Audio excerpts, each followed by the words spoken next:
Riga? Ya, baik, sudah jam 7:05.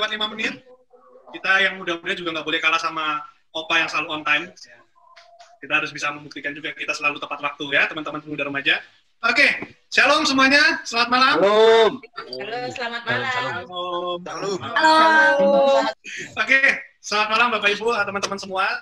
Terima kasih telah bergabung pada hari ini. Kita akan kalau disebut dialog mungkin kalau buat anak sekarang kurang kekinian gitu ya. Kita pengen kongko bareng, pengen ngobrol-ngobrol bareng tentang gereja kita gitu ya, pandangan teman-teman untuk tentang gereja kita itu seperti apa sih, ataupun gereja secara umum. Hari ini menjadi kesempatan nih buat teman-teman pemuda remaja, saatnya buat teman-teman pemuda remaja menyuarakan apa sih isi hatinya gitu kan. Karena selama ini banyak yang suka cerita juga sama saya, atau mungkin sama Mas Anton, sama yang lain, kegelisahan ataupun harapan-harapan yang ingin disampaikan supaya gereja kita semakin berkembang. Ini saatnya gitu ya. Ini saatnya teman-teman menyampaikan dan mengeluarkan semua keluh kesah yang selama ini cuma bisa lewat chat WA atau obrolan-obrolan di warung Warteg MM gitu ya. Apa bahasanya, keinginan teman-teman gitu ya, untuk gereja kita, khususnya gereja Bekasi, maupun bisa jadi masukan untuk gereja-gereja di Sinode GKJ gitu ya. Saya mohon Penatua Yusuf Suwandaya, selaku Majelis Pendamping Komisi Pemuda, boleh mengawali dengan doa. Mas Yusuf, monggo Mas Yusuf. Kita bersama-sama bersatu di dalam doa. Mari kita berdoa. Kami berdoa untuk Pendeta Widianto Nugroho, juga Mas Yoga yang akan memimpin kami pada malam hari ini. Dan terkhusus kami berdoa untuk pemuda remaja GKJ Bekasi, Tuhan. Biarlah malam hari ini mereka dapat mengemukakan pendapat mereka, pandangan mereka terhadap gereja, yang akan memberikan masukan yang baik dan membangun untuk kemajuan gereja Kristen Jawa Bekasi. Biarlah mereka semakin diberkati, supaya hidup mereka akan menjadi berkat dan berdampak bagi sesamanya dimanapun mereka ditempatkan. Baik mereka yang masih sekolah, yang kuliah, ataupun yang sudah memasuki dunia kerja. Tuhan berkati pemuda, remaja. Haleluya. Amin. Amin. Oke teman-teman, setelah kita melakukan doa, kita ingin dengarkan juga sedikit kalimat, itu bukan kalimat lah. Kita ingin sedikit pembuka dari perwakilan pemuda remaja. Kali ini kita diwakili oleh Ketua Komisi Pemuda kita, Mas Immanuel Antoni, akan menyampaikan sedikit pengantar sehingga teman-teman bisa semakin bisa mengeluarkan pendapatnya lagi gitu ya dalam acara malam hari ini. Monggo Mas Anton, dipersilakan. Shalom semuanya, Pendeta Heri, Bapak Ibu semuanya. Halo Mas. Teman-teman semua minta masukan gitu loh, supaya lebih baik lagi ke depannya. Nah, untuk teman-teman semua, ini wadah yang cukup langka. Jadi teman-teman bisa manfaatkan sebaik-baiknya untuk kritik atau masukan, atau mungkin teman-teman ada yang belum paham tentang gereja, boleh disampaikan di sini. Khususnya buat teman-teman yang lagi katekumen, semakin kritis semakin bagus.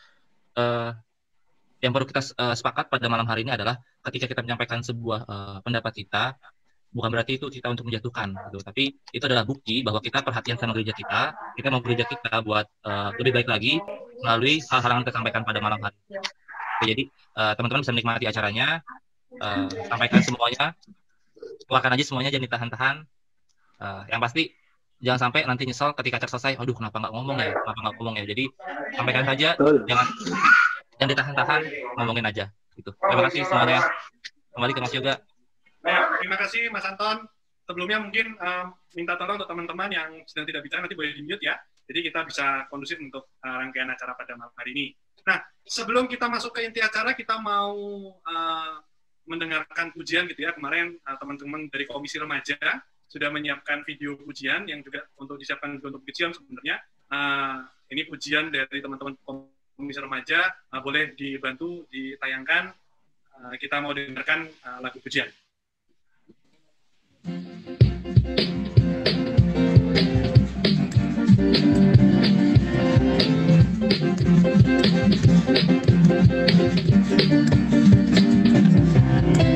Sebagai sadar di dalam tubuhmu, menyerahkan seluruh hidupnya, berbagi kasih bersama.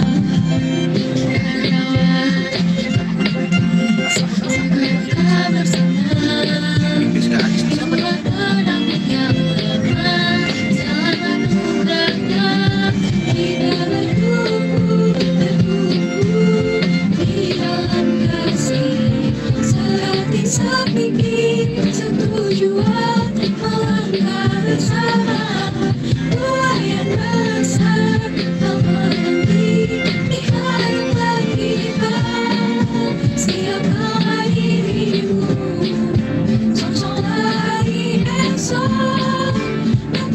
dimuliakan oleh gerejanya.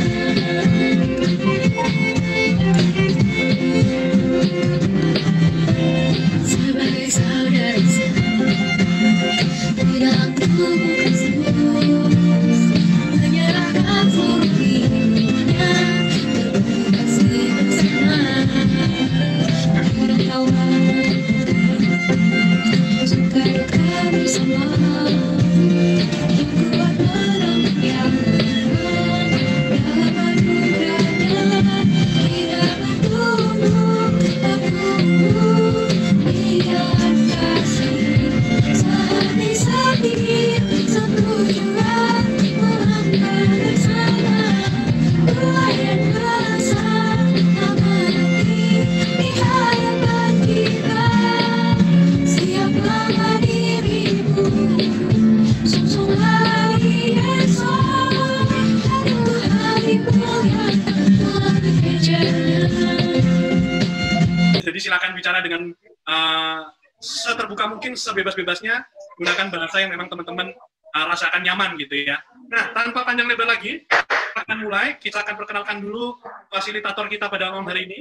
Ini wajahnya buat sebagian orang tidak asing, cuman mungkin untuk beberapa teman-teman remaja yang masih SMP, ini siapa ya gitu ya.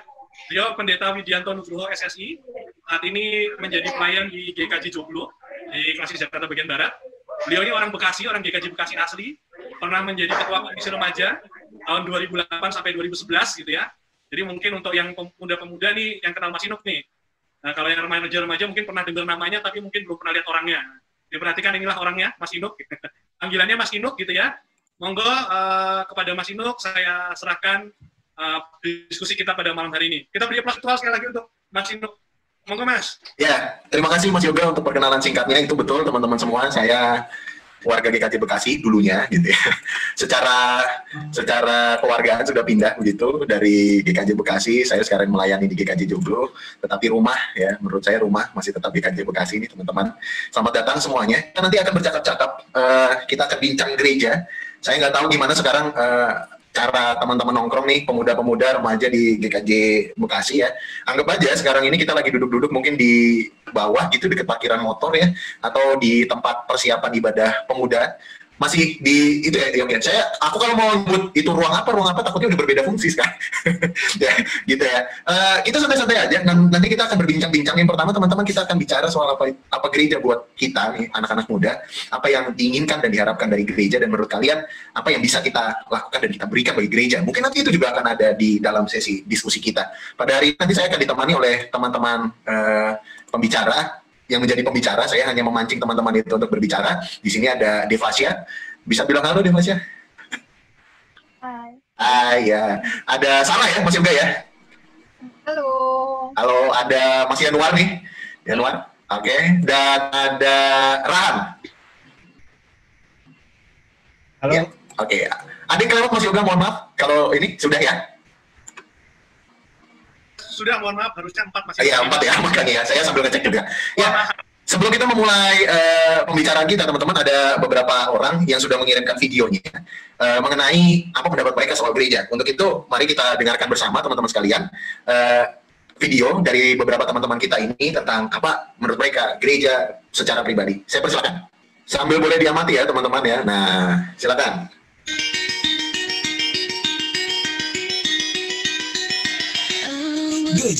Gereja adalah tempat kita untuk bersekutu dan beribadah dengan saudara-saudara seiman untuk menyatakan hubungan kita dengan Tuhan. Dan yang saya rasakan di dalam gereja tercinta GKJ Bekasi adalah perasaan tenang, perasaan damai, dan perasaan penuh dengan berkat ketika bersekutu dan beribadah di GKJ Bekasi.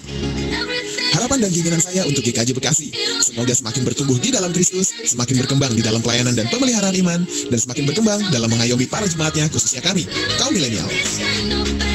Selamat ulang tahun ke-25 tahun Gerejaku Tercinta GKJ Bekasi. Tuhan Yesus memberkati. Bisa diputar gitu, ada beberapa video. Gimana Mas juga, masih ada lagi videonya? Sepertinya masih ada lagi nih. Oh iya, kita lihat ya teman-teman. Di gereja menurut saya itu gereja itu bukan hanya tempat sekadar ibadah, bukan hanya tempat sekadar untuk orang berdoa, melainkan dengan adanya gereja kita tuh bisa mengerti yang namanya organisasi, kita bisa mengerti yang namanya relasi, gak hanya relasi antar kita yang pemuda aja, atau remaja-remaja aja, atau ibu-ibu, bapak-bapak dengan Adiuslo. Tidak dengan tidak relasi yang sejauh itu doang, tapi dengan gereja kita bisa mengerti yang namanya relasi remaja dengan pemuda, pemuda dengan remaja, terus ibu-ibu juga dengan Adiuslo atau sebaliknya gitu. Lalu dengan gereja juga kita bisa mengenal orang lebih dalam lagi. Misalnya kita ketemu orang yang ternyata dia klopnya sama gue gitu. Akhirnya kita bisa menjadi sahabat. Atau yang suatu saat orang ini bisa menemukan pasangannya, atau yang suatu saat bisa jadi istri atau suaminya. Itu arti gereja menurutku. Lalu arti gereja menurutku juga bukan hanya tempat sekedar ibadah gitu, melainkan tempat untuk dimana kita mengajarkan untuk lebih bersikap dewasa, menahan emosi, lalu bisa bersikap lebih rendah hati terhadap semua orang. Karena ada orang yang mungkin di luar sana dia mau bersikap rendah hatinya hanya segelintir orang gitu, hanya di orang-orang tertentu. Tapi karena dia karena dia beribadah, dia tahu orang-orang kayak apa, dia bisa dan mau untuk rendah hati ke semua orang. Bisa tahu caranya mengontrol emosi, karena di gereja nggak hanya ada seumuran dia doang yang harus mengerti kondisi dia, melainkan dia juga harus bisa bersikap menahan emosi atau bersikap dewasa terhadap semua orang, baik di atas maupun di bawahnya dia gitu. Terus apa sih yang aku rasakan terhadap gerejaku? Gereja saya, menurut saya yang saya rasakan adalah suatu tempat yang bisa dibilang cukup nyaman. Kenapa? Kita bisa melayani setiap minggunya. Mau kita melayani di ibadah pagi, siang, sore, ketika kita pengen melayani di ibadah siang atau pagi atau siang bersama dengan orang-orang yang lebih tua dari kita, silakan. Mau yang kita melayani dengan orang-orang yang sepantaran dengan umur kita atau pemudanya, silakan. Karena gereja kita tuh juga menyediakan wadah itu. Lalu nyamannya lagi adalah kegiatan-kegiatannya nggak hanya itu aja, karena banyak banget inovasi gereja-gereja kita. Mau dari kegiatan dari segi remajanya, kegiatan dari segi pemudanya juga ada, dari segi ibu-ibu, bapak-bapak serta Adiuslo juga ada, apalagi yang buat balita-balita juga ada. Menurut aku itu suatu yang bikin nyaman juga sih, karena nggak hanya itu aja. Lalu apa yang aku inginkan dari gerejaku? Aku ingin gereja saya itu lebih banyak lagi inovasinya, lebih terbuka lagi akan ibadah-ibadah yang lain, gak hanya terpaku dengan ibadah yang itu aja. Karena jujur kalau kita dari pemuda, kita tuh pasti akan banyak inspirasi dan aspirasi dari luar yang pasti bisa ditaruh di gereja kita sendiri gitu. Itu aja sih. Terima kasih. Oke, itu kayaknya kalau yang tadi saya barusan kenal tuh Mbak Ana ya. Saya salah fokus pas bilang emosi, menahan emosi. Ada apa Mbak Ana? Menahan emosi. Oke, terima kasih. Ada satu video lagi, dua video lagi nih teman-teman nih. Nah, nanti juga ada video dari Katekisan ya. Katekisan yang akan menyampaikan pendapatnya tentang apa itu gereja buat mereka gitu. Kita nantikan ya teman-teman sekalian. Masih ada 2 video lagi yang akan ditampilkan dan disaksikan kepada kita bersama. Apa sih gereja buat mereka gitu ya teman-teman. Mungkin teman-teman juga bisa teman-teman yang lain juga bisa sama-sama berpikir atau bernostalgia, apa sih gereja buat kalian ya? Kalau buat saya ya teman-teman ya, dulu waktu masih di Bekasi, gereja tuh kayak rumah kedua buat saya gitu. Kayaknya kerjaan saya dulu tuh gereja, rumah gitu aja sih ya. Dan safe place ya untuk kembali pulang dari apapun yang kita alami, mungkin di sekolah, di rumah, apapun itu. Ketika di gereja kemudian saya menemukan bahwa wah, ini tempat gue bisa cerita, tempat gue bisa nangis, tempat gue bisa senang-senang, tempat gue bisa berkarya gitu. Mungkin ada refleksi yang serupa dari teman-teman ya yang mungkin tadi saya sampaikan. Ada juga tadi yang mengapresiasi kegiatan dan bentuk-bentuk acara yang diselenggarakan karena mewadahi pemuda. Nah, kita akan simak coba 2 lagi teman-teman. Ada 2 video lagi yang menunjukkan keberagaman pendapat orang tentang gereja. Pemuda-pemuda terkhusus ya, kaum milenial, generasi Y dan Z ini. Apa sih buat mereka gereja itu? Kita akan coba saksikan sebentar lagi teman-teman, terutama Katekisan ya. Mungkin sambil menunggu videonya diputar ya, Katekisan yang sekarang lagi menjalani proses katekisasi, kelahiran tahun berapa ya? Untuk mengukur tua muda aja ini. Yanuar masih ini kan ya? Katekisasi ya? Lagi proses katekisasi ya? Iya, lagi proses mas. Ya. Oh, kelahiran berapa ya? 2004 mas. Masya Allah 2004 ya. Ya kita beda ya berapa tahun lah. Ya nggak jauh, nggak sampai 20 tahun ya. Ya. Oke, terima kasih teman-teman. Jadi tadi ada yang kelahiran 90-an tadi Mbak Ana, mungkin itu kelahiran 90-an ya. Ada yang nanti teman-teman Katekisan 2004 gitu. Nah, ini kita akan coba melihat dari tiap generasi pendapat mereka soal gereja sama nggak sih? Nah, ini kata komen nih teman-teman. Berarti kira-kira seumuran Yanuar lah ya.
saling support dan walaupun kita sedang bareng-bareng.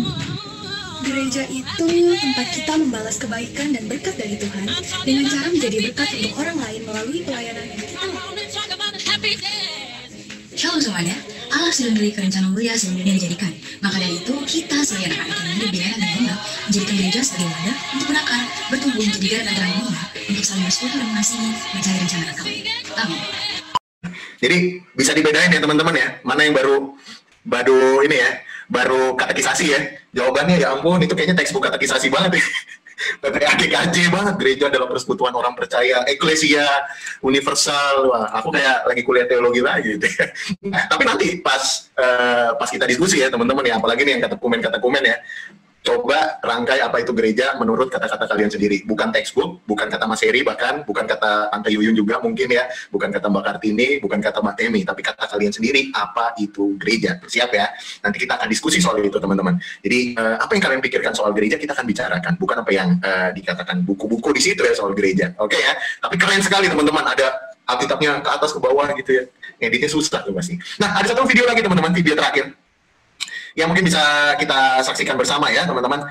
Luar biasa kreatif sekali video-videonya yang ditampilkan oleh remaja pemuda GKJ Bekasi, memberi kita banyak pemahaman ya teman-teman. Nanti kita akan coba gali lagi pemahaman-pemahaman itu tentang apa itu gereja, apa harapan yang kita letakkan terhadap gereja dalam diskusi kita sebentar lagi. Tapi sebelumnya teman-teman, kita mau coba saksikan satu video lagi, satu video yang juga masih berisi tentang apa itu gereja di mata milenial. Coba kita saksikan bersama. Wah, kalau ini pakai TikTok ya. Apa arti gereja menurutku? Menurutku, gereja adalah komunitas di mana aku bisa belajar tentang firman Tuhan, melayani Tuhan, dan bertumbuh bersama. Dan yang kedua, apa yang aku rasakan tentang gerejaku ini? To begin with, di GKJ Bekasi yang sekarang ini, aku merasa Komisi Pemuda adalah tempat yang nyaman untuk aku bertumbuh dalam iman. Menurut aku, sedikit disayangkan karena pemuda-pemuda GKJ Bekasi terkadang kurang didengar oleh pihak-pihak GKJ Bekasi dan juga kurang mendapat perhatian yang khusus. Padahal menurut aku, pemuda itu adalah masa depan dari GKJ Bekasi. Yang ketiga, apa yang aku inginkan dari gerejaku? Lebih merangkul dan menyebarkan hal-hal positif.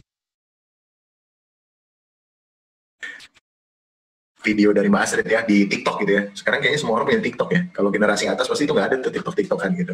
Ya, teman-teman, itu tadi pendapat teman-teman kita soal gereja. Sebelum kita mulai diskusi, saya juga akan coba memantik pemikiran kita bersama dengan satu data ya, yang pengen ngasih lihat ke teman-teman semua kenapa sih gereja itu, acara hari ini menjadi begitu penting buat kita semua teman-teman. Ini adalah Sudah ya? Oke. Ini adalah tema talk show kita ya teman-teman ya. Kalau zamannya anak-anak sekarang, ini tema podcast kita lah ya, katakanlah begitu. Yang akan bersama-sama kita bincangkan hari ini ya teman-teman ya. Mirip-mirip Deddy Corbuzier dan teman-temannya itu. Oke? Gereja di mata milenial. Kenapa ini menjadi sebuah tema yang penting bagi kita di saat ini? Nah, saya terlebih dahulu mungkin menjernihkan pikiran kita ya teman-teman. Siapakah milenial gitu? Kalau dari teori, ada berbagai macam teori, dan ini satu sumber saja dari yang saya peroleh ya. Sebenarnya milenial itu ada di dalam kolom yang kedua ini, orang-orang yang lahir antara 81 sampai 95. Teori generasi ini dibuat untuk memetakan generasi-generasi orang-orang yang lahir dalam kurun usia tertentu ini dengan perkembangan budaya dan segala macam yang khas orang-orang usia-usia segitu. Orang-orang yang masih sempat ngerasain nggak punya handphone nih di sini ya. Saya masih sempat ngerasain belum punya handphone, tetapi udah ngerasain zaman perkembangan handphone awal-awal dan internet awal-awal. Dan juga generasi Z, 96 sampai 2012, yang ibarat kata ini mereka lahir, bisa belajar baca, mereka udah main handphone. Ya, teman-teman kayak Januar ini ya, kelahiran Januar, Sarah itu ya, lahir, udah mengenal teknologi dan itu membuka akses kepada segala sesuatu. Ini yang sebenarnya milenial di sini. Jadi sebenarnya kita mungkin nanti akan belajar lebih lanjut lagi juga ke generasi Z. Yang kita maksud dengan milenial dalam talk show ini, ya dua ini ya teman-teman. Untuk sama-sama bangun keseragaman pemikirannya. Oke. Yang kedua teman-teman, saya pengen ngasih tunjuk ke teman-teman sebuah survei yang dikeluarkan oleh Bilangan Research Center. Saya dapat ini di launching survei mereka akhir tahun lalu tentang gereja dan spiritualitas generasi muda Kristen di Indonesia. Mereka menggali 4.095 responden di 42 kota di 6 koridor, Sumatera, Kalimantan, Bali, Jawa, Sulawesi, Maluku, Papua. Ada 4.000 anak muda usia 15 sampai 25 tahun yang mereka teliti. Kenapa mereka meneliti anak-anak muda itu, teman-teman? Karena dibandingkan 10 tahun yang lalu, tahun 2006, kita bisa lihat di sini pertumbuhan dari anak, remaja, pemuda itu sangat meningkat pesat di gereja. Anak itu misalnya meningkat 49%, remaja 45% dari 10 tahun lalu. Ini sekitar tahun 2016-an berarti ya. Lalu kemudian bertumbuh, semuanya bertumbuh lebih dari 1,3% sampai di bawah 8% per tahun. Sisanya yang hijau ini bertumbuh 8% per tahun. Dewasa jumlahnya kecil, teman-teman. Tetapi kalau lihat anak, remaja, pemuda, jumlahnya gede banget gitu. Nah, bagaimana dengan GKJ Bekasi? Kalau mungkin nggak banyak teman-teman yang pernah ngelihat data ini ya. Saya juga baru pertama ngelihat data ini. Kalau teman-teman ngelihat GKJ Bekasi, ini ada perbedaan penggolongan usia, tidak masalah ya teman-teman istilah. Tapi kita berada dalam maksud yang sama. GKJ Bekasi, teman-teman, jumlah warganya 1.818 jiwa. Generasi mudanya bisa katakanlah di sini ya. Jumlahnya hampir separuhnya sendiri, teman-teman. Ya, hampir separuhnya sendiri, 45%-an lah ya, sekitar segitu. Tepatnya lebih kurangnya segitu. Jadi bayangkan teman-teman, banyak sekali sebenarnya orang-orang atau generasi muda di GKJ Bekasi. Kita nggak usah bicara nasional, ya. Kita bicara soal GKJ Bekasi. GKJ Bekasi sendiri, pertumbuhan anak mudanya kalau lihat dari data ini berarti pesat sekali. Masih menunjukkan angka yang lumayan stabil pertumbuhan anak-anak mudanya. Sehingga teman-teman semua, ini menimbulkan sebuah kesimpulan yang tidak terelakkan adalah gereja butuh orang muda. Ya. Karena kita komposisinya secara tidak sadar di GKJ Bekasi dan demikian juga gereja saya di Joglo, kurang lebih sama jumlah anak mudanya. Kita membutuhkan orang muda. Pertanyaannya, apakah orang muda juga butuh gereja? Sejauh mana orang muda berpikir soal gereja? Atau terikat dengan gereja dibandingkan generasi-generasi sebelumnya? Ataukah gereja kemudian dipandang sebagai rutinitas mingguan di tiap hari Minggu? Ya, gereja butuh orang muda, iya. Tapi orang muda merasa dibutuhkan nggak oleh gereja? Merasa membutuhkan gereja? Itu nanti yang coba akan kita gali ya, teman-teman. Nah, ternyata di balik kenyataan yang baik itu, teman-teman, lembaga yang sama kemudian mensurvei ada alasan kaum muda meninggalkan gereja. Dari responden-responden itu yang memutuskan kemudian nggak in touch lagi dengan gereja. Nah, apa sih? Ketika mereka meninggalkan gereja, apa alasan mereka? 52% karena program tidak menarik. 16,2% nggak tahu, 5,6% kepura-puraan tidak autentik, 14% leadership disconnect, 19% engagement no challenge. Artinya kepura-puraan atau tidak autentik ini mereka merasa bahwa gereja antara apa yang disampaikan dengan apa yang dilihat di komunitas itu nggak sama. Jadi palsu nih semua. Dia bilang di atas mimbar kayak gini, katanya gereja tuh harusnya saling mengasihi, tapi isunya konflik. Atau leadership disconnect, nggak ada figur-figur kepemimpinan yang menuntun anak-anak muda kepada satu arah yang pasti dan ditetapkan bersama. Atau di sana nggak ada engagement, nggak ada tantangan di sana. Kurang merasakan itu semua anak-anak muda yang disurvei oleh Bilangan Research Center. Nah, ini yang kemudian harus kita gali bersama pada hari ini, teman-teman. Apa yang bisa kita lakukan? Apa yang bisa kita pikirkan bersama dari kenyataan ini? Apakah ini jangan-jangan udah mulai terpikirkan oleh teman-teman nih? Apaan gereja? Programnya gitu-gitu aja buat orang tua doang. Ngapain gua ke gereja? Orang di luar isinya berantem, di luar isinya musuh-musuhan, di gereja isinya juga kayak gitu. Ngapain gua ke gereja? Lontang-lantung gak ada tujuan misalnya. Atau kenapa sih gua ke gereja? Gue juga nggak menemukan hal yang baru atau hal yang menuntun kehidupan gitu ya dibanding gue di luar sana. Jadi sama aja. Terus ngapain aktif di gereja? Itu yang akan kita coba teman-teman gali dan kita coba perbincangkan pada hari ini. Dan saya mengundang di sini teman-teman sekalian 3 kata ya teman-teman ya, Yanua, Deva, Sarah, Rahan. 3 kata yang mewakili pemikiran kalian, perasaan kalian tentang gereja. Bisa kata benda, kata kerja, kata sifat, pokoknya apa aja bebas ya. 3 kata yang mewakili pemikiran kalian atau perasaan kalian selama ini tentang gereja. Saya akan coba tulis di whiteboard. Nah, yang terakhir nih, makasih nih Yanwar ya, Sarah dan Deva. Sekarang coba kita pindah ke Bung Rahan nih. Bung, kenapa Bung? Kok gereja tuh rumah, tapi ada bingungnya, ada nyasarnya. Kenapa Bung? Gini, mungkin kita udah pernah ngomong ini Nuk ya sebelumnya, mungkin udah berapa tahun lalu. Enggak, belum. Terus? Oke, terima kasih. Gimana Bro? Rumah itu ya kayak tadi yang udah dibilang juga, kita ke sana itu pernah pulang nggak malam, pagi itu pernah. Terus dari orang kan bisa pulang sekolah tuh ke rumah. Ini banyak banget pulang sekolah ke gereja. Itu tuh udah kayak seminggu ya, bisa lah 3-4 kali. Terus kita tuh di sana juga kayak dari rumah tuh kita kalau mau mulai berangkat aktivitas pagi itu kan kita dari rumah siap-siapnya. Nah itu dalam hidup pun kita juga banyak yang dipersiapkan dari gereja. Mungkin dari organisasi, dari pengalaman misalnya organisasi, sosialisasi, terus ya banyak lah belajar-belajar yang nggak bisa dipelajari di sekolah.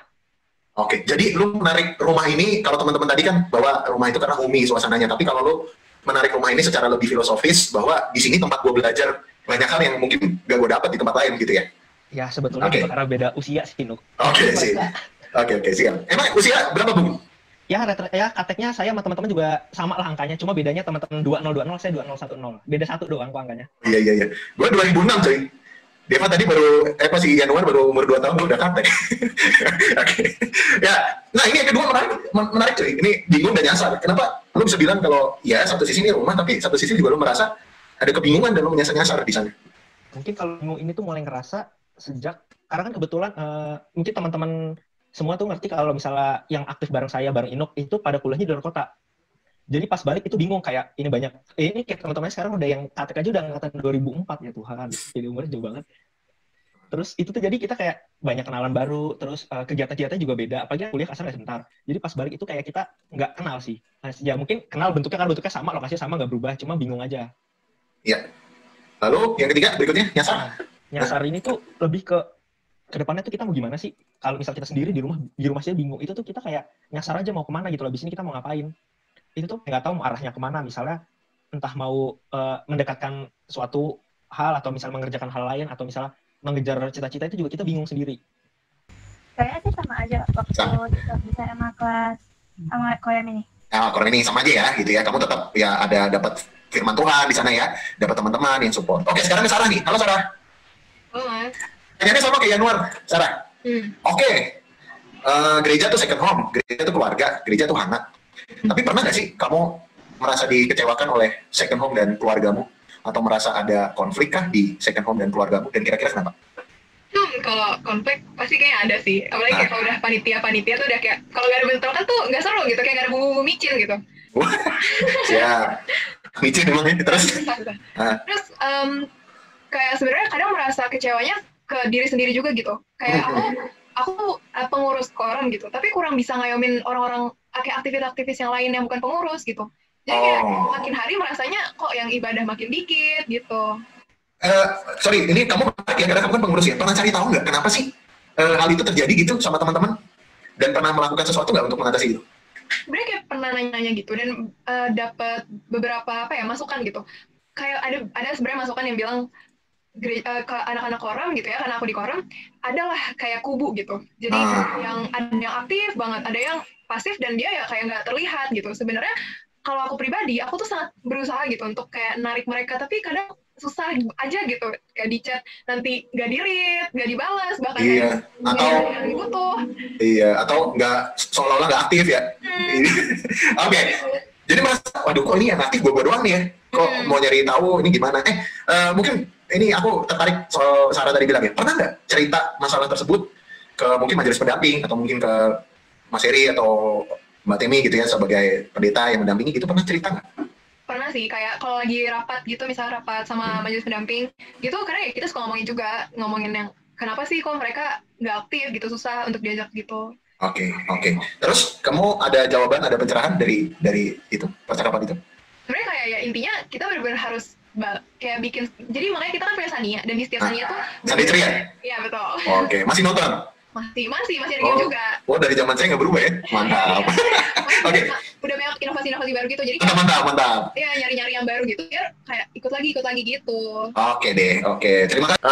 Saatnya teman-teman menyampaikan apa yang betul-betul jadi keresahan kalian soal gereja, soal pertumbuhan gereja kita bersama nih, GKJ Bekasi yang usianya sudah 25 tahun. Apa yang kalian harapkan dari GKJ Bekasi ini ke depannya terhadap anak-anak muda ya, usia-usia kalian, usia-usia masrahan juga. Apa sih yang harusnya menurut kalian gereja lakukan atau perbuat terhadap teman-teman generasi muda ini? Mungkin dari Januar. Apa yang kamu harapkan? Gereja kayaknya harusnya kalau sama anak muda itu gini dong, kalau sama forum gini dong, kita kasih dong kesempatan yang lebih luas, kita kasih dong fasilitas yang lebih memadai untuk berkarya, kita kasih dong pendamping yang bisa bikin kita cerita atau muat atau terserah, itu contoh-contoh aja. Apa ya? Oke, kalau misalnya yang pengen aku sampein sih ini, aku pengennya tuh gereja tuh bikin acara gitu. Jadi ada Yuswo, kompak, forum, terus kecil, besar, kecil. Jadi tuh aku pengen jadiin satu gitu loh. Jadi lintas usia, lintas komisi gitu ya. Jadi kayak semuanya tuh gabung gitu biar kenal gitu sama lain. Jadi kalau misalnya ke gereja kan, masa kan kita nggak kenal gitu kan, aneh jadinya. Jadi pengennya tuh kita tuh semua kenal gitu satu gereja. Oh, justru menurutmu kayaknya kita butuh nih gereja generasi muda, kita butuh nih acara-acara antar komisi, antar generasi ya? Ya. Menurutmu penting? gitu. Menurutmu penting kamu dan teman-temanmu kenal sama mbah-mbah dari Adi Yusuf? Perlu mas, karena kita kan nggak mungkin gitu ntar nggak kenal, misalnya kita punya teman, kita nggak tahu orang tuanya, itu kan gimana ya, masa ntar pas orang tuanya dia nanyain kita, kamu ini, terus kita nggak tahu emang siapa gitu, aneh mas dia mas. Masa satu gereja nggak saling kenal ya, gitu ya? Oke. Ya, jadi menurut Yanuar kita butuh nih gereja kegiatan-kegiatan antar generasi. Makasih Yanuar. Deva, apa harapanmu buat GKJ Bekasi, buat kamu nih mewakili teman-temanmu yang lain yang anak-anak SMP di remaja? Kok bisa sih aku mau melayani gitu lah. Oh, jadi kalau bisa kamu pengen dikasih kesempatan untuk melayani gitu ya? Wah, sekarang Rohan ya, nanti terakhir Sarah. Tadi kan pertama Sarah, sekarang yang berikutnya Rohan. Ayo, apa harapanmu terhadap gereja? Kalau harapan mungkin lebih ini ya, gimana ngomongnya? Lebih komunikatif mungkin ya. Dalam artian? Ini komunikatifnya banyak, karena kayak tadi kan nyasar atau bingung itu menurut saya sendiri itu kurang karena terjadi karena komunikasi. Jadi kayak misalnya gereja bingung mana itu mungkin udah dikomunikasikan tapi caranya salah. Jadi teman-teman yang muda tuh nggak dapet feelingnya atau tujuannya, jadi mereka nggak bisa bergerak bareng. Itu tuh kayak bareng tapi nggak melebar, nggak diangkat. Jadi kayak berusaha ngangkat misalnya kayak kardus tuh diangkat semua, itu nggak bisa. Jadi harus kayak disusun dulu kan. Terus kadang mungkin agak ini ya kejadiannya udah. Saya waktu itu ngerasain zamannya kan ada Mas Tiko. Halo Mas Tiko. Itu dari zamannya Mas Tiko ketua pemuda. Itu mungkin sekitar sebelum yoga ketua juga ya Yok itu. Iya, sekarang udah pernah tua lagi ya. Ya, itu tuh kadang sering kayak misalnya acara melibatkan pemuda, tapi pemudanya tuh kasar nggak di brief. Jadi kayak udah datang dulu terus ngerjain apa, ntar sering aja terjadi tuh kayak ditinggal. Nah itu agak kurang pas aja karena kayak di mana kekeluargaan dan komunikatifnya. Jadi kasihan tuh ntar pemuda yang misalnya contoh acara A itu mereka datang terus mereka ngerjain terus mereka capek. Nah ini yang bahaya tuh ke depannya. Karena ntar ada rasa kapok daripada pengurus ataupun aktivis. Mereka jadinya akan malas ke gereja lagi. Kayak tadi kan mungkin Inuk udah ngasih gambaran data berapa itu sekitar 33% yang generasi milenial. Tapi saya sendiri pun kalau ke gereja rasanya yang banyak masih tetap generasi X. Itu kan sangat disayangkan, apalagi usia-usia milenial itu kasar udah mau siap-siap menikah atau punya keluarga. Apakah ntar mereka akan menikah di GKJ, satu pertanyaannya? Ataukah mereka malah merasa kapok di gereja lalu ikut pindah dengan dapat pasangan yang di luar GKJ Bekasi? Kan kalau kayak gitu kasar kita kehilangan domba-domba. Nah itu yang sebenarnya saya juga nggak setuju penggunaan domba-domba yang hilang. Maksudnya kayak jemaat-jemaat ini tuh akan merasa tersingkirkan, lalu yaudah mereka akan mundur dari gereja. Oke. Coba aku bahasakan ya Han ya. Yang pertama adalah soal, ya mungkin gereja udah punya arah bersama ya, tapi kayaknya pemuda kurang ke-brief nih ya, gitu ya. Kurang terinform, kurang well inform gitu ya. Dan yang kedua, iya sih ngelibatin pemuda, tetapi istilahnya kita tahu jadi, gitu nggak? Bisa bilang gitu nggak? Udah lo pokoknya kerjain ini aja gitu. Ya, salah satu poinnya itu sih, Nok. Iya, dan akhirnya merasa orang, kita kok capek nih, nggak ngerti nih kemana, gitu ya. Oke, diharapannya adalah ya libatkan pemuda yang seutuhnya gitu ya, harapan untuk kedepannya, termasuk berjalan bersama dengan pengambil keputusan dan konseptor-konseptor gitu ya. Iya, karena juga Yanuar kan ngasih saran kayak besok biar ada acara yang antar generasi. Ya, antar generasi. Nah itu bisa, maksudnya kan nggak cuma selalu ibadah umum. Walaupun ibadah umum bisa dipakai karena kan itu umum namanya juga. Ya. Oke, terima kasih. Sarah, terakhir Sarah. Apa harapanmu terhadap GKJ Bekasi ya ke depannya buat anak-anak muda? Apa yang kamu harapkan supaya gereja kalau bisa begini dong sama anak-anak muda? Silakan Sarah. Ya, sebenarnya kurang lebih hampir sama sih sama Mas Rahan. Cuman kalau Mas Rahan bilang udah pernah kayak dia udah pernah ikut panitia misalnya bersama-sama orang yang tua gitu, orang tua gitu. Nah, tapi kalau aku sendiri, karena mungkin masih remaja ya, biasanya kan pemuda yang dilibatkan gitu. Karena aku sendiri masih remaja, jadi belum pernah aku berasa ikut ambil bagian di dalam acara-acara gereja yang bersama orang tua gitu. Jadi aku merasa kayak kenapa enggak anak-anak milenial ini diajak ikut bareng panitia sama orang-orang tua gitu. Karena pasti mereka dapat banyak perspektif baru dari anak-anak muda yang acaranya mungkin bisa lebih meriah, acaranya mungkin lebih menarik gitu. Oke. Jadi anak-anak muda libatin lebih dalam gitu ya di dalam kepanitiaan ya, dari awal, dari mengkonsep gitu ya, maksudmu ya Sarah ya? Oke. Kita akan sudahi sesi kali ini dan untuk itu saya kembalikan kepada Mas Yoga. Silakan Mas Yoga. Ya, terima kasih Mas Inuk, luar biasa ya. Saya kaget juga nih sebagai majelis, banyak juga ternyata masukannya ya.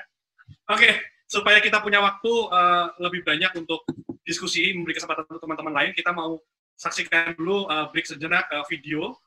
Ini pujian dari teman-teman Komisi Pemuda. Mas Inuk boleh di end screen dulu ya, supaya atau admin bisa langsung memulai memutarkan pujian dari teman-teman Komisi Pemuda. Setelah itu kita akan berikan waktu untuk diskusi. Monggo.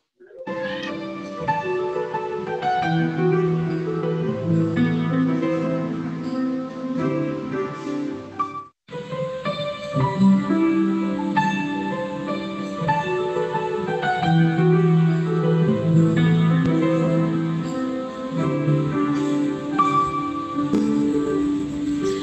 ucapkan berkat atas Indonesia, biar kemuliaan Tuhan akan nyata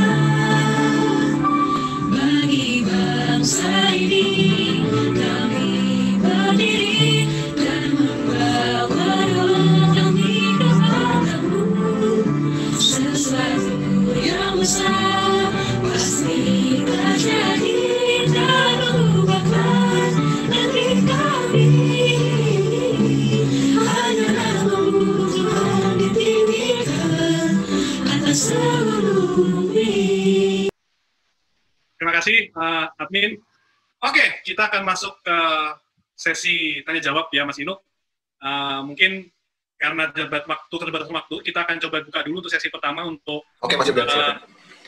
3 orang mungkin ya, Mas Inu ya, untuk sesi ini. Silakan Mas, langsung saja mungkin. Ya. Halo, selamat malam semuanya, Bro Inuk. Selamat malam Mas. Coba ya. Suara gue jelas ya? Jelas banget Bro. Oke, siap. Tadi mau ngasih pandangan sama sedikit sharing tentang tadi soal arahan. Ya kan tadi bilang katanya bingung nyasar. Itu juga gue ngerasain awal-awal setelah pengurus kompa, terus akhirnya kita juga ada kompa lagi.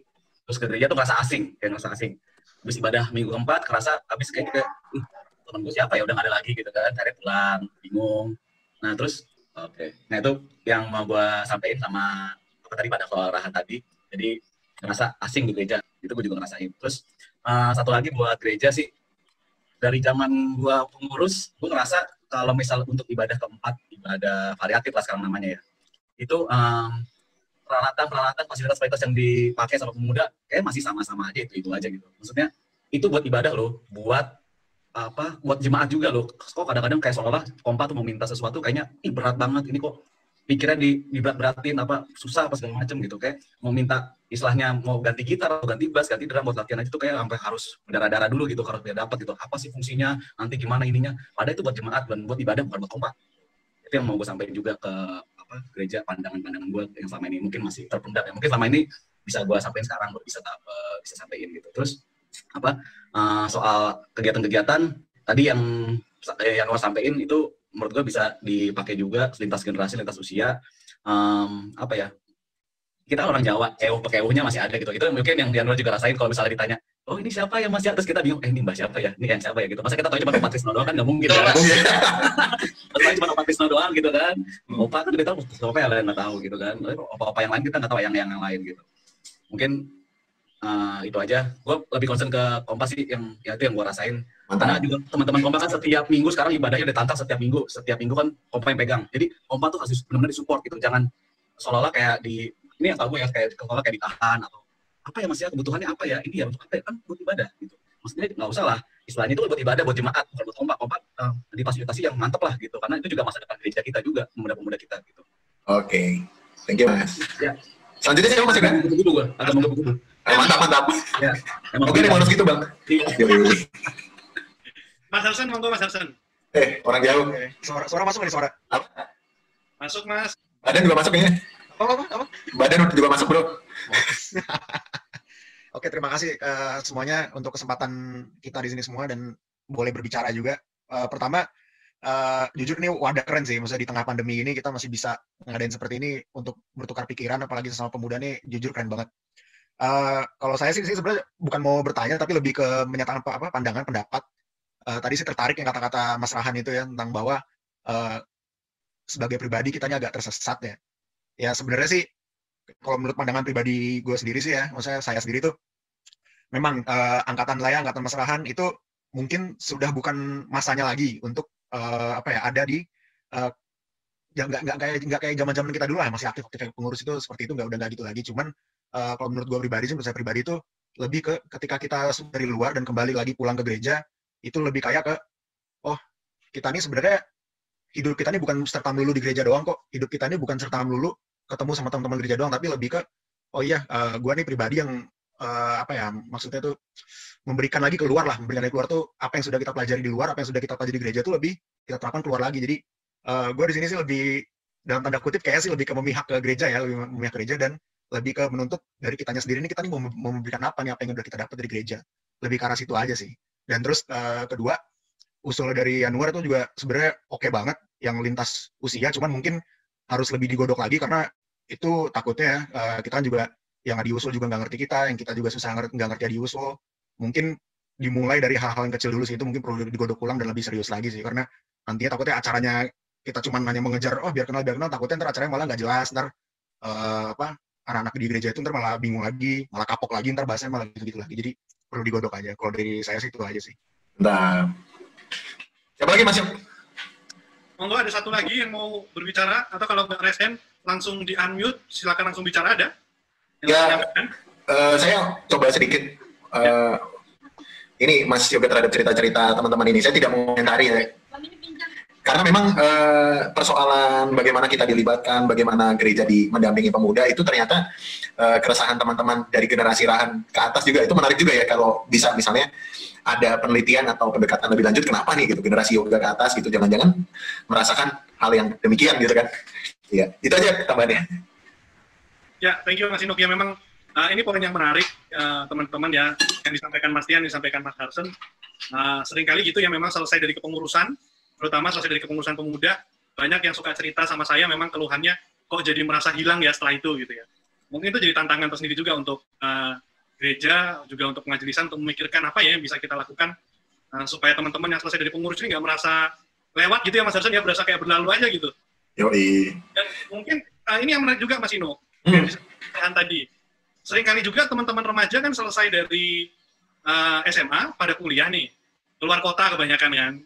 Mungkin yang dirasakan Mas Rahan tuh ketika selesai dari luar kota, pulang ke sini, jadi kayak nggak kenal siapa-siapa, mungkin gitu ya Mas Rahan ya.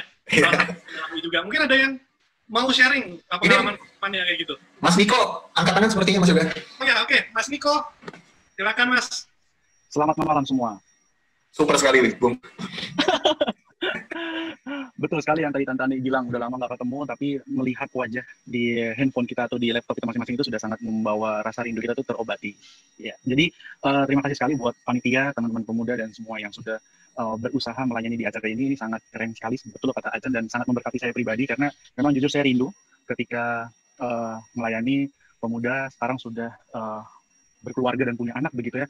Satu hal yang pengen mau saya share dari apa yang sudah disampaikan Inuk, apakah yang dirasakan oleh gereja, pemuda itu membutuhkan gereja atau tidak, ini yang perlu kita coba bantu teman-teman pemuda sekarang, atau para milenial sekarang begitu ya, bahwa sebetulnya para milenial ini apakah memahami bahwa gereja itu memiliki visi dan misi 2030, kalau tidak salah, kalau mohon maaf kalau misalnya saya salah, mohon dikoreksi begitu ya, bahwa kita punya satu pencapaian besar bersama-sama.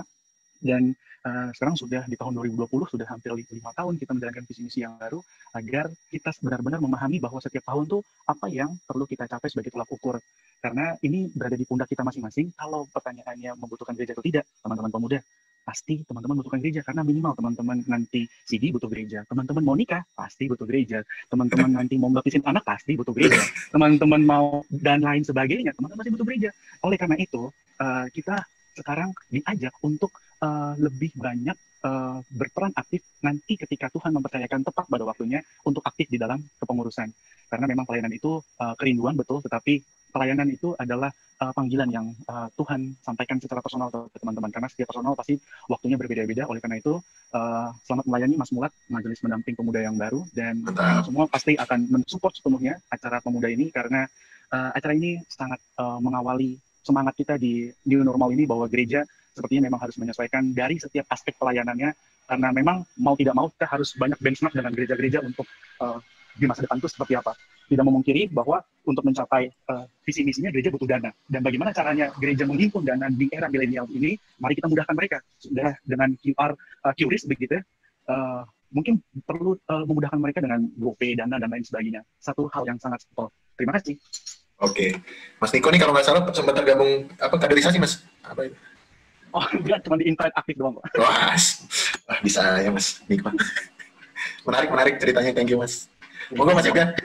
Ya, tadi udah kita dengarkan 3 orang teman-teman pemuda, teman-teman remaja. Mungkin view-nya bisa jadi beda kali ya. Kita mau coba dong dengar dari teman-teman. Komen kali juga Mas. Kata komen mungkin ada kata komen. Dari kata komen ya boleh. Ada yang mau memberikan tanggapan? Kalau misalnya nggak bisa nge-raise hand, boleh langsung ngomong aja, sebutin nama. Monggo, ayo. Ini mumpung ada kesempatan loh, kalian butuh apa, teman-teman remaja nggak mau ngomong. Ruangannya kurang gede, apa panas gitu. Anja masuk Kak. Kenapa Pak? Anja boleh Kak? Ya. Bentar Pak, kita kasih kesempatan. Oke. Monggo, teman-teman Koren.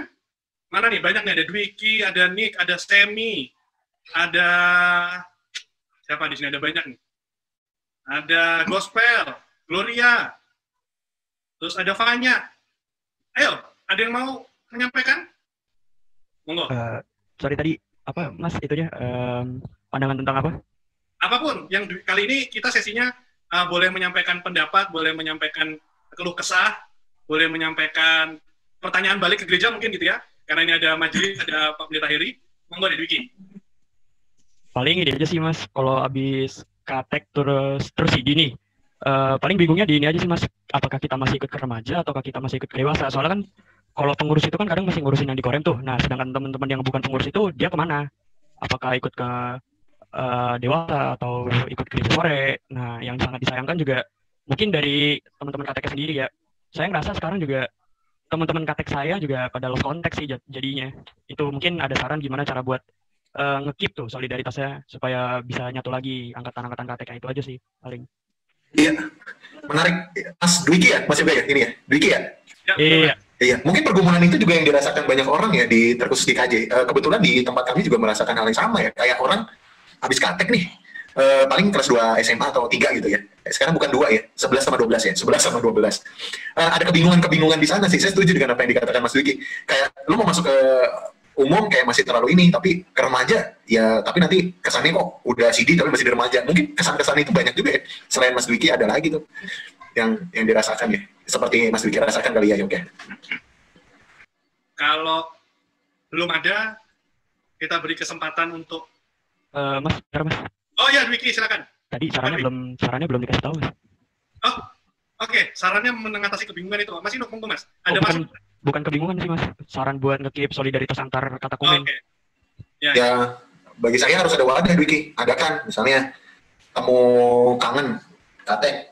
Dan orang yang habis katek ini harus sadar bahwa sebenarnya perjuangan mereka tuh belum selesai ketika katek ya. Nah, yang perlu dipikirkan gereja bersama adalah para katekumen ini punya tempat dan wadah untuk bertumbuh terus gitu ya. Satu sisi untuk ke dewasa mereka belum gitu, walaupun statusnya di jemaat, itu jemaat dewasa. Tetapi secara psikologis dan pendampingan spiritual, harusnya anak-anak katekumen ini punya wadah tersendiri gitu. Nah, barangkali ini yang perlu dipikirkan bersama. Menurut saya kalau itu yang harus diselenggarakan, Wiki. Harus ada inisiatif temu katek atau pertemuan-pertemuan katekumen reguler gitu. Mas Ya, Ulan, sama-sama. monggo Mas. Siap. Halo, dengerin? Suara saya jelas? Jelas Mas. Siap. Selamat malam teman-teman semua dan Bapak Ibu. Selamat malam Mas. Terima kasih kesempatannya. Sebenarnya cukup menarik dari Mas Harsen, terus tadi Mas Tian juga yang tentang masa setelah kepengurusan, terus juga Mas Rahan juga setelah mungkin generasinya selesai terus jadi kebingungan gitu akan melanjutkan kemana. Itu benar-benar menarik sih, karena sebenarnya kalau menurut saya nggak bingung sih seharusnya, karena kita masih dalam satu bagian sebagai jemaat dan mungkin dalam range usia kita mungkin masih juga dalam range usia yang pemuda ataupun pengurus yang remaja juga masih sama gitu dan masih bisa terlibat untuk setiap kegiatannya. Cuman yang harus kita cari ide adalah bagaimana caranya memfasilitasi sesuai dengan talenta dan bakatnya atau minatnya masing-masing, sehingga masing-masing masih tetap berkarya dan aktif gitu. Jadi bukan berarti ada penolakan, memang menjadi PR kita bersama, cuman mungkin kita juga butuh aspirasi teman-teman di generasi muda gitu, kira-kira kedepannya perlu wadah apa gitu sih, karena masa ini sangat apa ya, menarik banget gitu, karena mungkin kalau dari range usia Mas Harsen mungkin masih seangkatan gitu sama Mas An, jadi mungkin masih bisa klop dengan Komisi Pemuda, dan bukan berarti memang juga waktu masa saya ke masa kompa di bawah saya juga kok jadi beda banget gitu atau jauh banget. Nah sebenarnya masih pada range itu, cuman perlu ada metode penerimaan atau wadah tertentu sih. Itu sih kalau yang dari masa menurut saya. Dan harapan saya sih kalau gereja saat ini adalah menyadari bahwa kita tuh diciptakan spesifik khusus dan dengan bagiannya masing-masing gitu. Dan harapannya gereja bisa mewadahi semua bakat dan talenta yang dimiliki oleh GKJ Bekasi, sehingga GKJ Bekasi bisa mewadahi berkat yang khusus ini untuk GKJ Bekasi, sehingga GKJ Bekasi juga bisa semakin jadi berkat sesuai dengan tempatnya Bekasi dan sesuai dengan kemampuan yang teman-teman miliki gitu. Jadi bukan berarti jadi merasa tidak ada tempat setelah kepengurusan, atau malah kita harus merangkulnya adalah jangan sampai teman-teman setelah merasa selesai kepengurusan tuh malah lelah, malah capek, malah kayak gue udah capek pelayanan, gue udah cukup ngerasa pelayanan di gereja tuh aduh. Jangan sampai sih, semoga kita nggak sampai ke situ sih. Dan harapannya juga bisa ada kesempatan berkarya dengan bidangnya masing-masing, mungkin dengan bidang-bidangnya teman-teman mungkin yang pemuda yang udah selesai pengurusan terus punya kerjaan yang khusus, terus teman-teman yang ada pemuda baru masuk kuliah itu mungkin bisa dirangkul yang sama gitu sih. Jadi tetap masih bisa merasa diterima, merasa punya wadah, dan bisa berkarya melalui talenta dan bakatnya yang spesifik khusus dan masing-masing tersebut sih. Terima kasih, itu aja sih menurut saya. Wah, super sekali Mas Argo. Mbak Dian, monggo Mbak Dian. Bapak, ibu-ibu dan teman-teman sekalian, adik-adik. Iya, jadi mungkin ada yang udah lama nggak bertemu, jadi kita bertemu dengan ya online kayak gini. Menarik dan menyenangkan juga karena sudah lama memang tidak bertemu ya sama teman-teman dan Bapak Ibu sekalian. Pertama-tama saya mau memberikan, bukan peringatan ya, tapi ini buat adik-adik khususnya nih, teman-teman yang koram, mungkin kompa yang baru aktif, teman-teman katek. Setelah masuk sini, masuk di diskusi Zoom ini, jadi kaget mungkin. Waduh, kenapa ternyata ada masalah seperti ini toh? Ternyata kita punya problema seperti ini toh. Duh, gimana ya gitu. Tolong jangan berkecil hati gitu. Saya tahu teman-teman mungkin belum mengalami, dan kami juga nggak berharap teman-teman mengalami hal yang sama seperti kami yang mungkin punya keluhan yang tadi sudah disampaikan kayak gitu. Justru wadah ini diharapkan dengan semua pihak datang, segala jenis umur, semua bagian dari jemaat bisa belajar gitu, bisa tahu, bukan malah jadi takut atau malah tambah menjauh diri gitu. Itu yang pertama buat teman-teman yang korem dan kompa. Terus tentang topiknya tadi yang menarik banget dari Mas Inu, ya Mas Inu, aduh teman kecil saya jadi pendeta loh. Teman kecil saya jadi dokter. Ya. Oke, jadi menarik banget tadi. Gereja itu butuh pemuda, tapi apakah pemuda butuh gereja? Ini sebuah pertanyaan yang setelah saya pikir kayak, iya juga ya. Gereja butuh pemuda, tapi apakah pemuda butuh gereja? Dari tadi kalau misalnya saya dengar dari teman-teman adalah pendapat yang dirasakan selama ini. Terus ya harapan sih, memang harapan, tapi kalau misalnya teman-teman atau Bapak Ibu sendiri cari dari dalam hati itu kayak sebenarnya kita ke gereja itu cari apa sih? Gitu.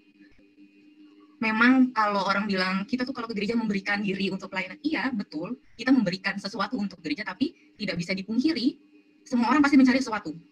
Minimal dia mencari jawaban atas apapun yang dia tanyakan tentang kehidupannya. Makanya dia datang ke gereja. Gitu. Nah sekarang, apakah gereja tahu apa yang dicari jemaatnya? Apa yang diinginkan? Apa yang sebetulnya bukan hanya tentang apa yang dibutuhkan. Kalau dibutuhkan itu kan persepsinya dari gereja nih, ngelihat, oh kayaknya butuh ini. Tapi itu bukan hanya tentang kebutuhan, tapi tentang apa yang dicari oleh jemaat. Kalau misalnya gereja sudah tahu apa yang dicari oleh jemaat, bisa nggak gereja memprovide itu, membantu, memberikan sarana itu, gitu. Kalau misalnya jemaat sudah tahu maunya apa, kebutuhannya apa, yang dicari itu apa sih dari gereja, gereja tahu nih, disediakan. Menurut saya jemaat akan datang, gitu. Mungkin saya pribadi, ya karena saya bisa dibilang merantau ya, jadi saya memang merasakan beberapa jenis gereja jadinya.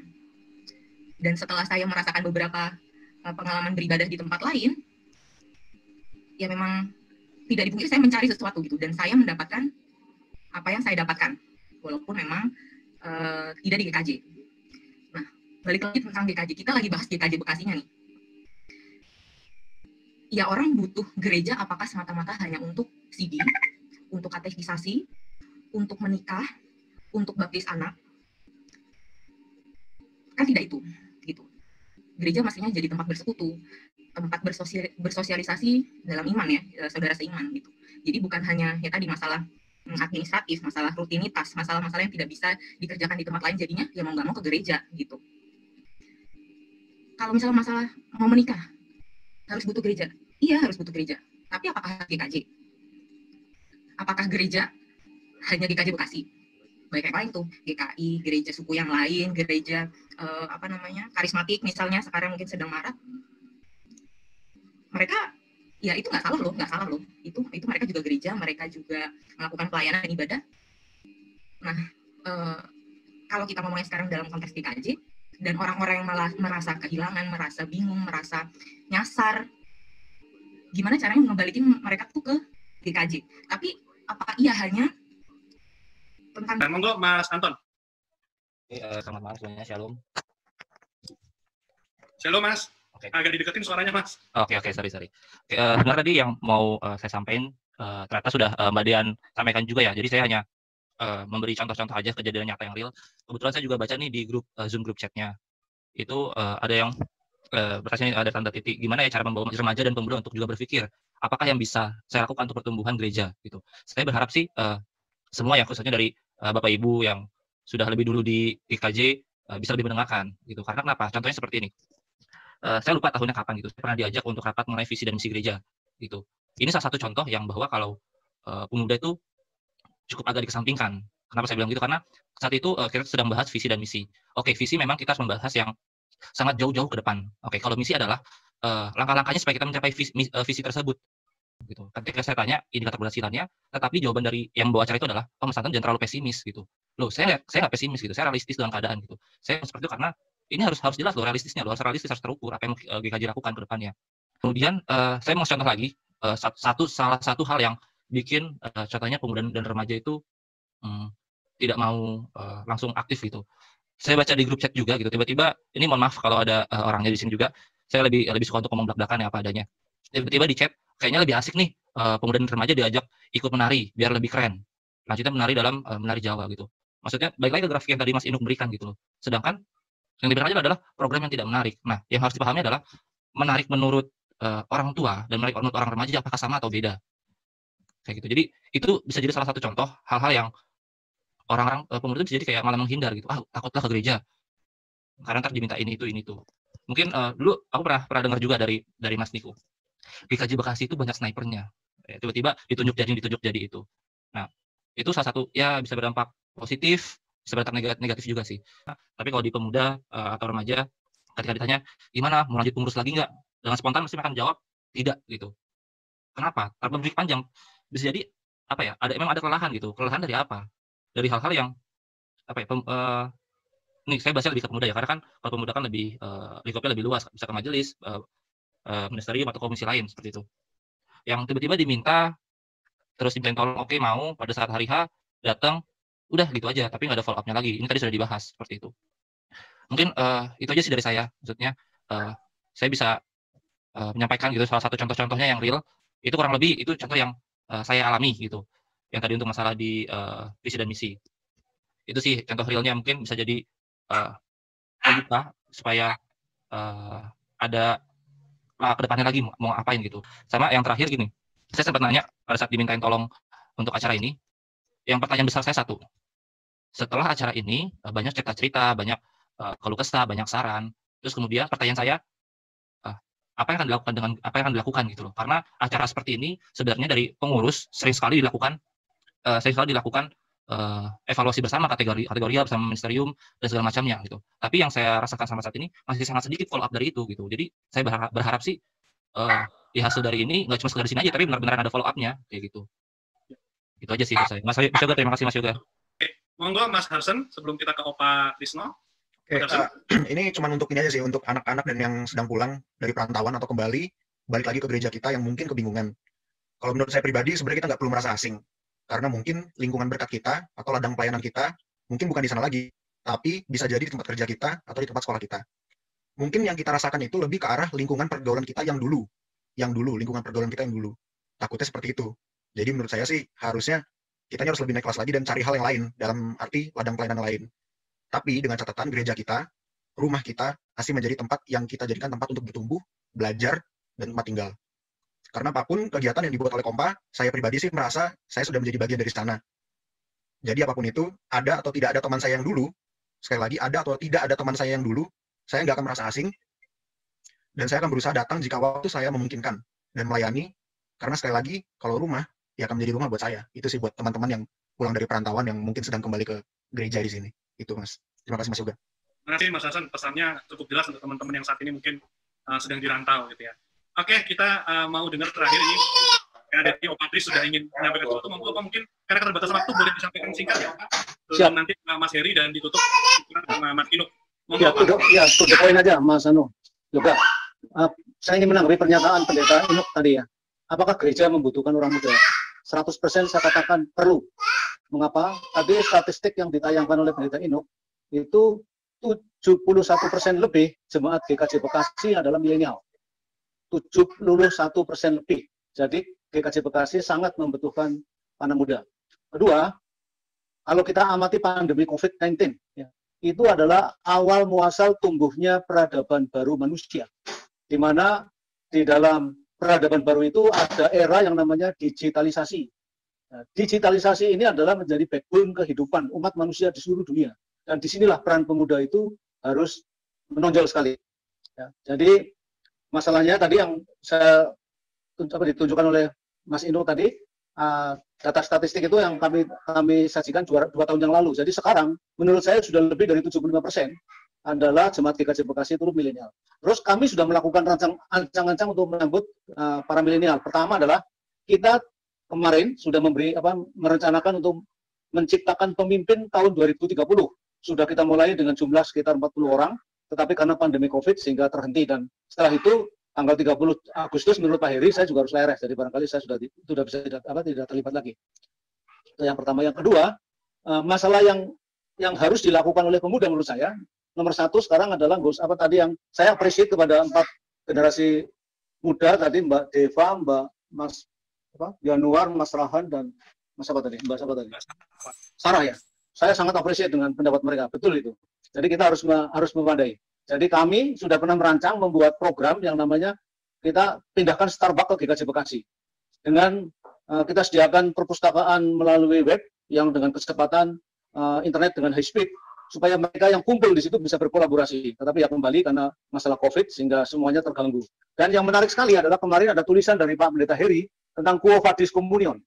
Quo Vadis, akan kemana engkau pergi? Nah tadi sudah terjawab. Pemuda-pemuda dengan semangatnya tadi sudah terjawab. Barangkali nanti Pak Heri bisa memberikan menggarisbawahi tentang Quo Vadis Communion itu supaya para pemuda yang hari ini sudah berkolaborasi bisa menyikapi apa yang harus dilakukan dan dipersiapkan oleh mereka. Demikian, Mas Yoga. Makasih. Oh Pak, poinnya sangat baik sekali. Ini penting untuk kita bersama juga perhatikan gitu ya, nasihat dari Opatris. Baik, Mas Heri, sebelum kita tutup ke Mas Inuk nanti menyampaikan kesimpulannya, monggo Pak Pendeta yang mau disampaikan. Mungkin teman-teman, juga Mas Yoga dan untuk Mas Inuk, terima kasih untuk berkenan bergabung dengan kita. Juga generasi-generasi mantan Kompa yang sudah sekarang menikah, Mas Kris, Mas Niko, Mas Argo, sebentar lagi ya, kemudian juga beberapa yang lain. Nah, sedikit saja saya matur, ada 3 kebutuhan besar dari pemuda berdasarkan catatan yang teman-teman sampaikan. Pertama adalah aktualisasi diri, yang kedua adalah relasi peer group, teman sebaya, kayak Mas Rahan itu kan kehilangan tadi setelah selesai relaksasi. Yang ketiga adalah idol figur idola. Jadi 3 ini menjadi perhatian penting buat gereja. Dan juga Pak Trisno katakan tadi, ke arah mana persekutuan kita itu menjadi penting, bagaimana peer group ke depan, relasi-relasi teman sebaya itu dipelihara, supaya meskipun sudah sih tapi tetap bisa untuk bersekutu bersama. Ada dalam tanda petik, bukan loss ya, tapi lebih ke, ya lebih mudahnya istilahnya kan gampangnya lost generation ya, yaitu anak-anak setelah aktif di Kompa masuk dewasa muda sampai menikah. Jadi bagian dewasa muda ini menjadi PR yang besar bagi kita untuk bagaimana mengumpulkan balung pisah, mengumpulkan tulang-tulang yang sudah terpisah kemana-mana, supaya bisa mereka tetap bisa tidak merasa asing di gereja. Terima kasih, itu saja. Matur nuwun Opa, juga Mas Yoga, matur nuwun untuk Mas Inuk. Matur nuwun. Mas. Monggo Mas Inuk untuk menyampaikan penutup dan kesimpulan mungkin Mas sebelum nanti kita akhiri. Baik teman-teman sekalian, saya kira percakapan ini yang teman-teman sekalian gulirkan adalah sebuah kesimpulan yang jauh lebih berharga dari apa yang mungkin bisa saya sampaikan ya teman-teman. Tapi mungkin saya akan bilang begini aja, dalam penelitian yang lebih lanjut di bilangan research itu, ada beberapa intervensi gereja yang diharapkan oleh para teman-teman di situ. Khotbah yang sangat berguna dan relevan, itu menyangkut tentang apa sih yang betul-betul dibutuhkan gitu ya oleh para pemuda ini, menanggapi kebutuhan eksistensial dan spiritual mereka dalam tahap-tahap usia tertentu sehingga mereka dimampukan untuk menghadapi zaman. Yang kedua, punya teman sejati di gereja. Saya kira ini muncul dalam diskusi kita tadi ya, berulang kali muncul, ini rumah kedua gua, ini keluarga gua, dan seterusnya. Yang berikutnya adalah pemimpin gereja adalah orang yang saya teladani kepemimpinan. Teman-teman butuh dituntun oleh figur. oleh figur-figur, oleh orang-orang yang menyediakan dirinya untuk berjalan bersama ke dalam arah dan tujuan yang ditetapkan gereja. Itu saya kira juga muncul tadi. Dan berikutnya adalah saya memiliki pembimbing rohani atau mentor di gereja. Jawaban dari Lost Generation adalah orang-orang yang dituntun kepada Sang Gembala Agung. Jadi pemuda-pemuda yang diperkenalkan kepada Sang Gembala Agung yang menuntun mereka untuk menghadapi dunia. Bukan lari dari masalah, tetapi menghadapi dunia dengan tidak gentar, meskipun ada badai kehidupan di sana. Dan terakhir, saya mungkin ingin menutup dari salah satu perkataan Pendeta Joas Adi Prasetya yang saya sangat suka. Seringkali kita terjebak bahwa menganggap generasi muda gereja adalah generasi penerus. Melainkan generasi muda adalah generasi masa kini gereja, yang bukan harus dilibatkan nanti karena mereka penerus, tetapi masa kini. Karena mereka bukan generasi penerus, tapi kita semua, pemuda-pemuda adalah generasi masa kini gereja. Itu saja dari saya, Mas Yoga. Terima kasih. Terima kasih, Mas Inuk. Luar biasa. Jadi, pesan yang sangat penting untuk gereja kita bahwa kita harus dilibatkan dari sekarang gitu ya, bukan nanti gitu ya, Mas Inuk ya. Betul, Mas. Terima kasih, Pendeta Widianto Nugroho. Salam kangen dari kita di GKJ Bekasi ya. Sama-sama, terima kasih. Itu angkringan depan gereja kalau udah buka makanannya banyak, enak-enak. Mantap. Nyari nasi goreng sampai jam 2 pagi. Mantap. Oke. Terima kasih untuk kehadiran teman-teman semua, Bapak Ibu semua pada malam hari ini. Baik, monggo Pak Pendeta Kelly untuk boleh menutup kita dalam doa sebelum kita akhiri. Terima kasih. Baik teman-teman, Ibu Bapak Saudara, mari kita bersama bersatu di dalam doa. Dan setelah doa nanti kita akan mohon berkat Tuhan. Mari kita berdoa. Mari kita bersatu di dalam doa. Bapak Surgawi, terima kasih untuk suasana yang indah pada malam hari ini bersama teman-teman. Kami boleh menyelesaikan percakapan. Kami bersyukur untuk Mas Inuk, Mas Yoga, dan teman-teman semua, Ibu Bapak yang boleh berpartisipasi. Dan Mas Inuk yang bersama Mas Yoga yang boleh menuntun kami dalam percakapan. Kami doakan Mas Inuk dalam pelayanannya di Joglo, kiranya Tuhan memberkati, sehat selalu dan semangat selalu untuk melayani Tuhan di GKJ Joglo. Juga untuk Mas Yoga, kami serahkan ke dalam tangan Mas Inuk untuk karirnya, untuk masalah hidupnya dan masalah. Kami doakan anak-anak muda semuanya dalam studi mereka mencari tempat sekolah yang baru, mencari pekerjaan,